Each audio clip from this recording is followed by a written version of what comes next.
Egameni likaJesu Kristu waseNazaretha, ngifuna kusho kubantwana baNkulunkulu kuthi namhla ngite phambi kwenu nayi ividiyo lengifuna kuyenza. Ngiyenda ngeluthando, ngiyenda ngenhlonipho, ngiyenda ngokutithoba, ngiyenda ngemusa longasiwo umusa wami kodwa lo ngumusa waNkulunkulu. Ngiyabu-invite bungcwele baNkulunkulu ukuthi ngathi bungaba ngibo lobungicalela phambili, kube nguye kuko konke nokukhuluma kwami, kube nguloku lokungenelela yena, ngoba leti ndzaba lengitifunza la kule ncwadzi le atisito tindzaba letiyijoke, akusiko kukholwa noma leli vangeli noma lelivi lesilifundzako la ukuthi lethu lafundzwa ncandi, balifunza nabo Johane, balifunza bonke, labanye baboshwa bangena emajele bo Paul nabo Silas, kodwa ngayitsanza indzaba yabo ukuthi noma sebaboshwa bangena ejele abazange give up. Namhla umuntu waNkulunkulu nakafanele aboshwe uyasaba, usaba kuboshwa, uyasaba kuboshwa. Uma ngabe sisaba letilingo takulomhlaba, letilingo letikhona, lokunye sathane ukhulume kahle kuNkulunkulu wakucela wena ukuthi lo ngiyamathi lo nakabona bozankosi utawukhitha athi hey ngeke leni mina ngikakhulumi ngaNkulunkulu, mina ngathi lutho, mina ngizange futhi vela ngingene nje leyo. Ngoba usaba ini kuboshwa, usaba tinto tasemhlabeni, singatisabi tinto tasemhlabeni. Nangabe ulikholwa, yiba likholwa kuze kube sekugcineni. Nangabe wenda kahle, yenda kahle kuze kube sekugcineni. Angithi ngalelinye ilanga wathola umusa wena, wavuma sono sakho, wavuma tonke tinto lebe utitenda letingasikahle. Namhla abantu nakuthiwa kufanele sivume tono, yani kuNkulunkulu uvume sono, usivume ukuthi enkosi ngakhipha sisu, enkosi ngixolele, ngachitha, enkosi ngasebenza kuleya ndzawo le company lebengisebenza bengintshontsha, ngakhile indlu ngiyakhinga kuntshontsha. Tiningi tinto letisendeka nanamhla. Abantu ukhanza bathi capha magede la sebawafakile ngula magede lamanye la aze atibuko, kodwa magede emgugu. Ngoba noma ngabe leli gede uye kulo wenda amagede wamendela, ulende leli gede ngemali yekuntshontsha, imali yekweba. Kungako netingceku lamalanga tiyeba, tiyamebela uNkulunkulu ngoba labo 1-on-1 lethi imali. Konke losekwenteka endlini yaNkulunkulu, tindumba setingcono, senedi bafundisi basabale ukuthi buya nenkomo sitoyihlaba sitoyichitha ingadi la ekhathe esontweni, tinto takho tohamba kahle. Kuyakhona la kutawenteka lokho, buya nenkukhu sitoyibeka la epulpit, tinto takho titawuhamba kahle ngoba le tinto lesetenteka endlini yaNkulunkulu setindlula tindumba. Konke lelo sekwentekako endlini yaNkulunkulu nguloku lokumphikako Kristu, sibomphika uKristu wonke malanga, ngoba kuba ngumphika uKristu kwenta tinto leti uNkulunkulu athi akatifuni. Wathumela indvodzana yakhe kutosifela ukuthi sihlukaniswe nebumnyama singene ekukhanyeni. Sathi nasihamba siya esiphambanweni sithwele tinkukhuma emihlane yethu, sihamba sinetinkukhuma emihlane yethu, kodwa nasesijika sisuka esiphambanweni sibuyele emuva sesihamba sikhululekile. Le mitimba seyilula, konke sekulula, noma uhlabele esontweni uhlabela unganankinga ngoba ukhululekile ngasibili. Hayi lo makile kathi noma hlabela, uhlabela uvubuka eminyango kuthi kutawungena amashonisa, uhlabela uzivubuka eminyango uthi uyabuka lelinye ilanga kungena lesithandwa sakhe lesingumakhwapheni, naso sithe esontweni asikwati ukuthi makhwapheni waso ukhonde kabuhlungu make uhlabuka lo babe aze babafike ekhathi kanwena namhla bengiphethwe sisu babe. Namhla cishe ngaphuma nasesontweni, unemanga kwababane nzina yasesontweni, salukati sengwadla ngoba hey naleti lukati bazalwane setiyangwadla. Salukati lesinganga, salukati lesina 8 kusagijinywa labo ma ubone bathi kuze nebantwana bakhona bangenelele bantwana basathana. Yes, sifuna umuntu leka ngahlala na mama ngoba mama unestungu sokuhlala. Stungu my foot.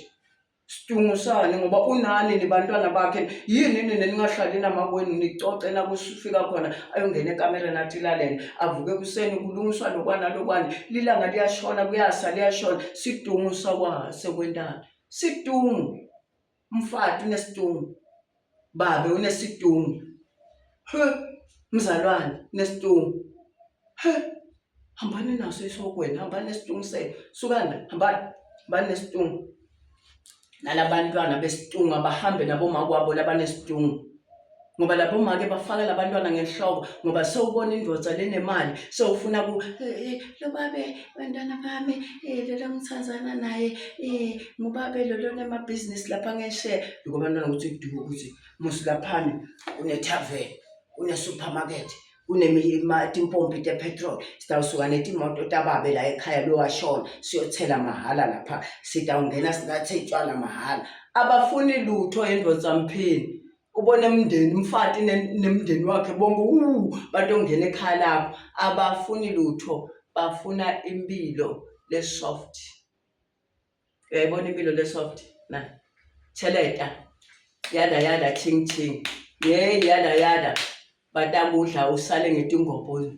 Bamangale bantu sebahlangana na ungibabe lohloniphekile, ngibabe lo kahle, make bamshiyele emabhizinisi, bekangumake lohloniphekile noma hamba anesithunzi sosele angithi sewuthole kwaBank Aid sekudla le mali.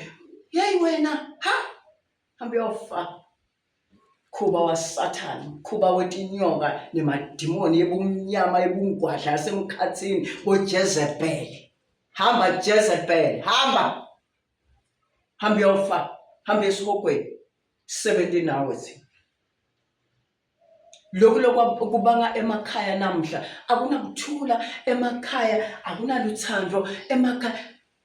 Lo mntwana wa-anti nemntwana wami, umntwana waSikoni nemntwana wami balwa akulungiswa. Yathi vele lo mntwana Sikoni lona mina ngiyamathi uthi uyatselela yathi utshela lo wakho umntwana usho ukuthi batawubuyisana labantwana.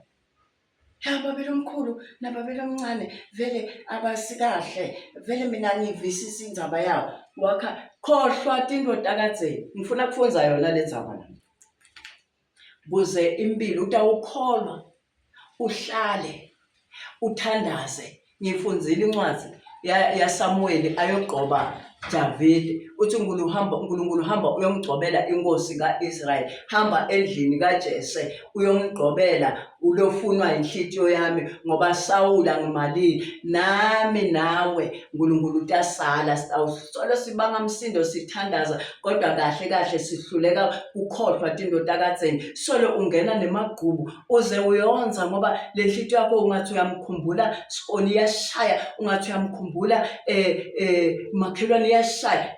Noma ngaba kakukhulumisi mara wena na uzamile kumkhulumisa, miyekele seyidla yena le, idla yena, wena sewukhululekile ene licala lakho lisuliwe kwekuthi wena ukhulumisana namakhelwane ngoba umzamile wasonzela kuye. Ngoba labanye uthi na usonzela kubo nabakwati uthi awunalutho bathe sewuthi buyisa kithi ngoba ufuna impuphu, uthi buyisa kithi ngoba sewufuna simphelukwana. Awufuni lutho wena, wenda inkonzo yaNkulunkulu, wenda inkonzo lethandwa uNkulunkulu, inkonzo yokubuyisana nebantu baNkulunkulu, inkonzo yokurepenta, ushiye tinto, uthi khohlwe tindoda kadzeni, uqala impilo kabusha. Uthi noma sebakwati uthi wena uhluphekile, kube lapha ekhatha endlini uNkulunkulu ukuthengele ama-drumsticks 5 kg yonke kumbe 10 uyadla nebantu bakho. Solo bakubuke ukuthi wena uhluphekile. Hlala kuNkulunkulu wakho as long ulungisa indzaba yakho, lungisa indzaba, ufike uthi swale uqolise inkonzo yokucolisa. Ngisho bafundisi bayisaba, waqonana nemfundisi lomunye abavumi kulungisa tindzaba tabo. Bafundisi bangabe bahlangene ngoba phela sekwaba nalendzaba ukuthi bafundisi tinceku tongahlalela phambili. Awathi tinceku kuhlala phambili, tihlala phambili ngoba noma ingahlala lapha emkhathini wabantu kutawusina kufika isikhathi ku-program isukume yoshumayela iphindze ibuyele ehlapha lento VIP, peace. Kude ipeace lapha kulama VVIP bahleli lapha bafundisi tinceku kude lokukhulumisa lomunye. Ungamangala ungaphuma letikandani leti lapha etafuleni ukuthi tingakanani. Khohlwa kwakadzeni. Ngicela kufunza leli Isaiah 43 verse 18. Isaiah 43 verse 18. Just only verse 18. Isaiah 43 verse 18. Wathi tikhohlweni tindoda kadzeni, ningahlali etintweni lesetenga. Tikhohlweni tinto takadzeni abakuhlubuke abantu bangakukhulumisi kodwa wena udlulile kubo uNkulunkulu uyayibona inhlitiyo yabo uze ubathandazele impilo lenze uthandazele ngisho abantu ababo ukukhulekele ngisho tihlobo tabo ukukhuleke ngeliqiniso ekujuleni kwenhlitiyo yakho uthi Nkosi ngiyabakhulekela abantwana bakho ufaka naye lo kangakukhulumisi ufaka naye lo kakubona useless ufaka naye lo uthi na undlula achwebela abanye ahlekise ngawe ukhohliwe ukuthi yena ngendlela enda ngayo phambi kwebuso baNkulunkulu phambi kweliso lelingaqhabithi liso lelibuka busuku nemini ukhohle ukuthi uNkulunkulu uyambuka uNkulunkulu umbukile vuma abahlekise ngawo kodwa wena dikhohlwe into takadzeni imindeni namhla ikhulumisana nethi into lencane kuhlala phansi bazalwane maye thina sitawugcina ngani asengcolele phela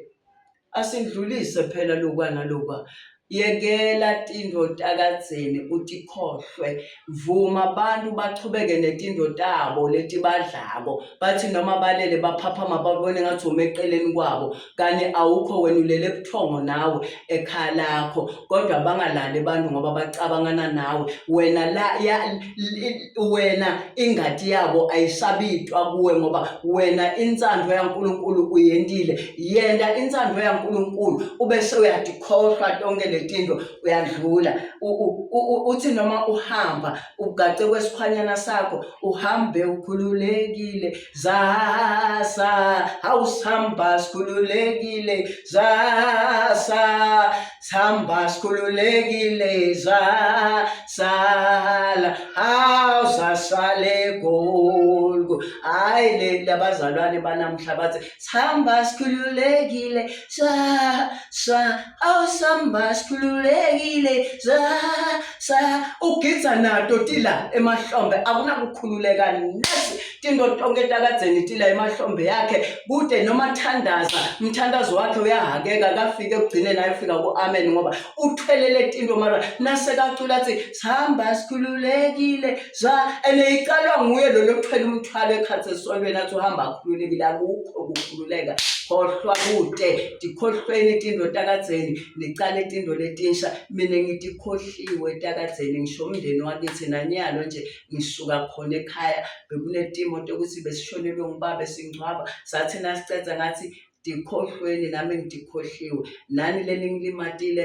nami nginilimatile asindluleni ngoba angifuni ukukhuluma ngelivi ngibe ngithwele imithwalo ngithi nangicula ingoma ngithi igama lakho lihle igama lakho lihle igama lakho lihle Jesu nasengithi Jesu lizulu lize livevetele ngekufisa lolulaka lwaNkulunkulu ngoba ngikhuluma ngeligama la Jesu kube angifanelanga nekulikhuluma ngihlulwa into lencane ukukhohlwa tinto takadzeni lentwi khohlwa nalowo kunyathele emsebentini uze na ufanele udle uhlala wedwa lapha udle uwedwa nasikhaftini sakho ungaze bakufakele nenyoka uthi uyagwabula bagcine bona la ungafuni ukuhlala nabo bethi bathi kusithe bathi kunzimalwana